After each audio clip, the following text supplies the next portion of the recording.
Selamun Aleyküm ve Rahmetullah Şeyh. Aleyküm salam və rəhmətullah və bərəkatuhu. Şeyh, Allah sizə bərəkət versin. Hicrət barədə sual vermək istəyirdik. Suallar çox verilir. Hicrət nədir və nə zaman edilir? Elhamdülillah, vaxtı və salatu və salamu alə məllə nəbiyyə bədə əmmə bəd. Selamun aleyküm və rəhmətullah və bərəkatuhu. Aleykümselam. Hicrət ərəb dilində tərk, bir şeyi tərk eləmək deməkdir. Tərk. Və ümumən isə dində hicrət deyəndə küfür diyarın tərk eləyib müsəlman diyarından köç deməkdir.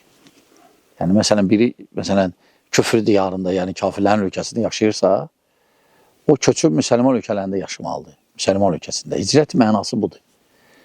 Və təbii ki, şəriət bu məsələdə biraz təfsilat verib.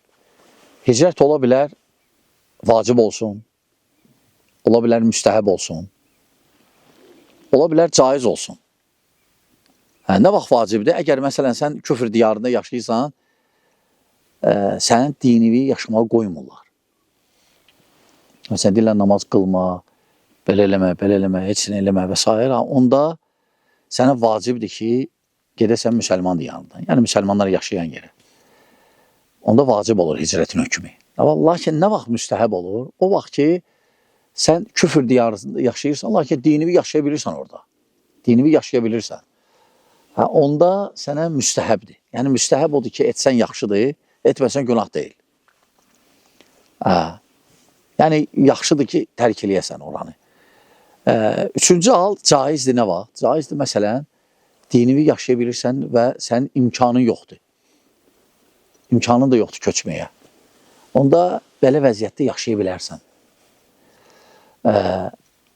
Və hicrət nə vaxt olur? Əgər küfür diyarından müsəlman diyarına gedirsənsə. İndi məsələn, qəribədir, yəni bəzilər başa düşmür bu məsələni. Məsələn, tutaq ki, gedir müsəlman ölkəsindən, müsəlman diyarından. Gedir məsələn, tutaq ki, Amerikaya deyir, mən hicrət eləmişəm. Və ya məsələn, gedir Avropaya, deyir, mən hicrət, o hicrət deyil. O necə Şeyx Rabi deyir, o quşların hicrətidir. Yəni quşlar fəsillə dəyişirlər axı, köç eləyirlər. Yəni o belə şəri cəhətdən hicrət sayılmır o. O sadəcə köçdür, səfərdir. Həmçinin bu məsələdə Peyğəmbər sallallahu əleyhi və səlləmin hədisi var. Bir hədisi, o məsələyi də istəyirəm aydınlığı gətirəm. Peyğəmbər sallallahu əleyhi və səlləm deyib ki, lə hicrata ba'dəl fəth. Lə hicrata ba'dəl fəthi. Yəni Məkkənin fəthindən sonra hicrət yoxdur. Yəni bu hədisi necə başa düşək? Bu hədisin mənası odur ki, yəni o vaxt ki Məkkə küfür diyarı idi, Mədinə ki o vaxt İslam diyarı oldu, Peyğəmbər sallallahu əleyhi və səlləm vacib görmüşdü.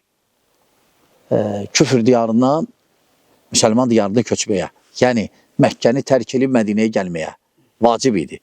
Bir dənə acizlər, xəstə və s. imkan olmayanlar qalmışdı, onlar üzürlü idilər. Onda vacib idi.